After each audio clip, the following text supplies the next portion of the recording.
Nous ne sommes pas des êtres humains vivant une expérience spirituelle, mais des êtres spirituels vivant une expérience humaine.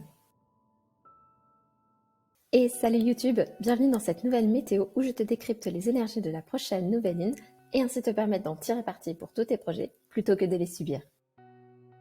Mais d'abord, c'est quoi une nouvelle lune?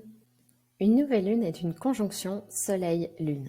En l'occurrence, celle-ci aura lieu dans le signe du Bélier, jeudi 20 avril 2023 à 6h12 heure de Paris.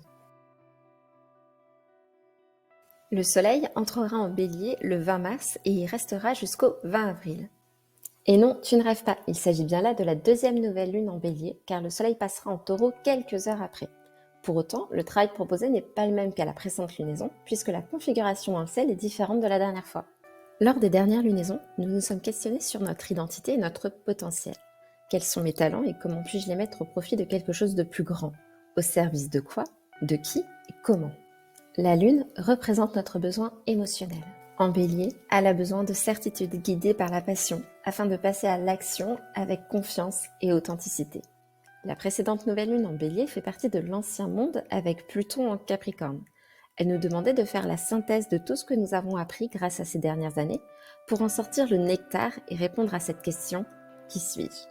Mais cette nouvelle lune en Bélier, premier signe du zodiaque, marque aussi le démarrage d'une nouvelle génération avec Pluton en Verseau. Ce mur que tu finissais de polir là, il est temps de le détruire pour mieux le reconstruire. Ça ne signifie pas qu'il a servi à rien, que tout ce travail était vain. Au contraire, il t'a appris des leçons indispensables pour en construire un encore plus solide. Devenir la meilleure version de toi-même. J'espère que tu n'imagines pas que nous avons terminé, car autour de nous, il n'y a pas que le Soleil et la Lune. En Taureau, nous retrouvons Uranus, ton originalité, et Mercure, ta tête, qui se prépare à travailler main dans la main pour remettre en question et déconstruire avec méthode tout ce que tu as construit ces dernières années. Ce travail difficile sera facilité dès le lendemain quand Mercure entrera en rétrograde, obligeant ton mental à entrer en introspection.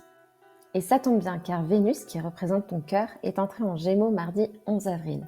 Elle désire découvrir et expérimenter de nouvelles choses, faire ce qu'elle n'avait encore jamais osé, saisir les opportunités et être à l'écoute de tous les retours qu'elle pourra collecter pour nourrir son feedback.